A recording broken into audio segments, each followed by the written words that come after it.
قدر اولاد کیسی ہو جاتی ہے. ہم لوگ اچھے لوگ نہیں ہیں. ہم لوگوں نے ماں باپ کو پہچانا نہیں ہے.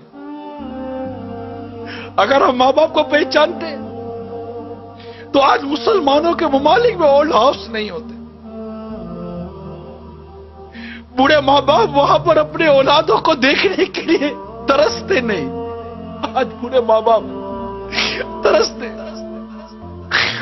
شادیاں کروا دیتے کہ اولاد الگ ہو جائے, مگر یہ شادی کے بعد بیوی بچوں کی محبت میں اتنی گم ہو جاتی ہے کہ اس کو ماں باپ کی قدر و منزلت نہیں دیتے.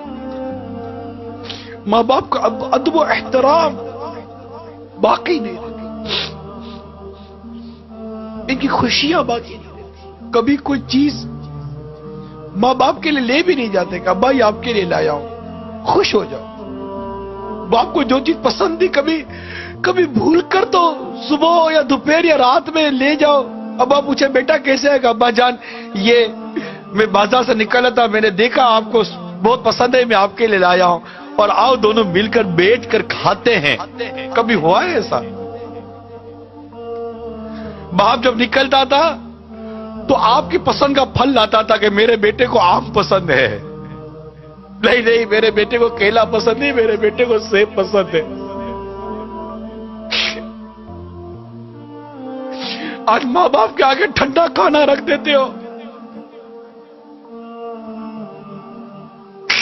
اور ماں باپ اس دن کو یاد کرو جب بیٹا کہتا تھا امی آج کڑھائی کھانے کا جی چاہ رہا ہے. ماں کی طبیعت ٹھیک ہو یا نہ ہو تم وہ کڑھائی پکا کر کھلاتی تھی. ہوٹل تھی,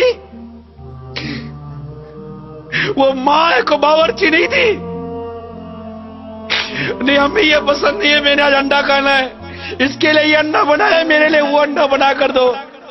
تمہیں دو قسم کے انڈے بنا کر تمہاری ماں کھلاتی تھی. آج تو گھر کا سامان لاتے ہو تو بیوی بچوں کے لیے چھپا کر لاتے ہو کہ ماں باپ دیکھ نہ لے, کہ ماں باپ یہ سامان دیکھیں گے تو کہیں گے بیٹا کہاں سے لائے ہو.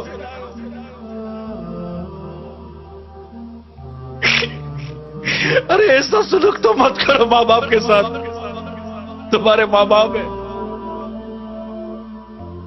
ان سے محبت کرنا سیکھو, ان سے پیار کرنا سیکھو.